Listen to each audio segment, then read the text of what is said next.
वृंद कैसे बनी तुलसी।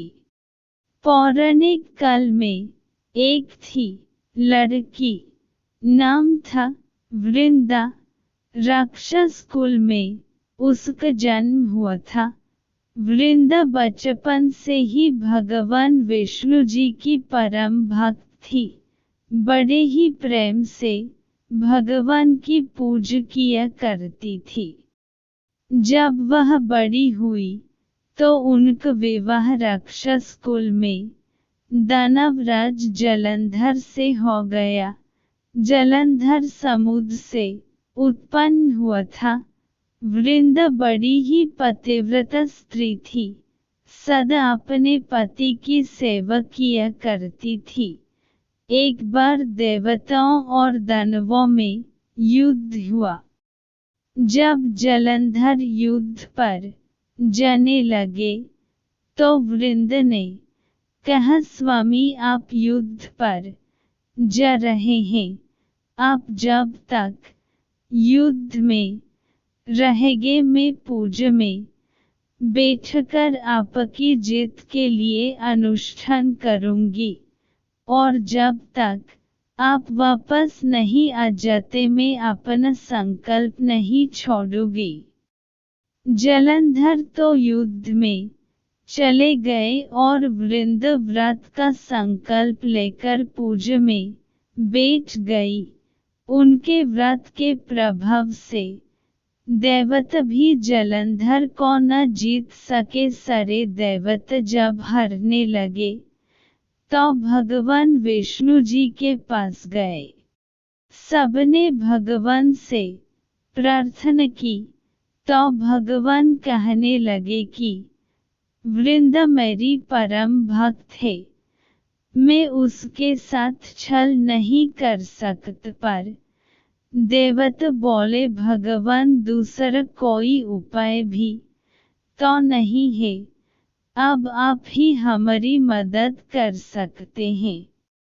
भगवान ने जलंधर का ही रूप रखा और वृंदा के महल में पहुंच गए। जैसे ही वृंदा ने अपने पति को देखा, वे तुरंत पूजा में से उठ गई और उनके चरण छू लिए।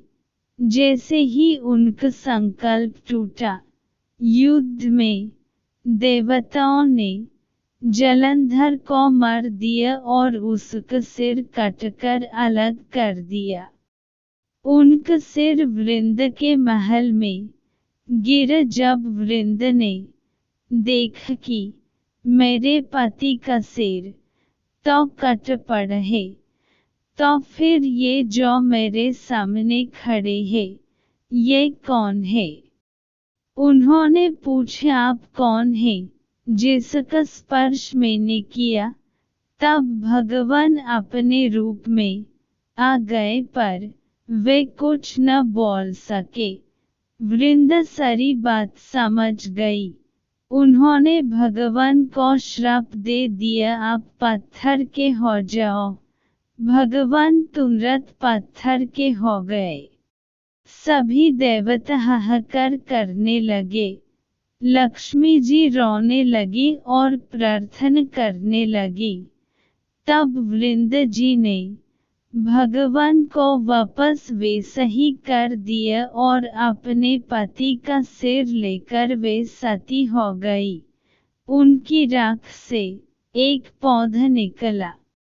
तब भगवान विष्णु जी ने कहा, आज से इनका नाम तुलसी है और मेरा एक रूप इस पत्थर के रूप में रहेगा, जिसे शालिग्राम के नाम से तुलसी जी के साथ ही पूजा जाएगा, और मैं बिना तुलसी जी के प्रसाद स्वीकार नहीं करूँगा। तब से तुलसी जी की पूजा सभी करने लगे और तुलसी जी का विवाह शालिग्राम जी के साथ कार्तिक मास में किया जाता है। देवउठनी एकादशी के दिन इसे तुलसी विवाह के रूप में मनाया जाता है। तुलसी महारानी की जय। हरि हरि बोल।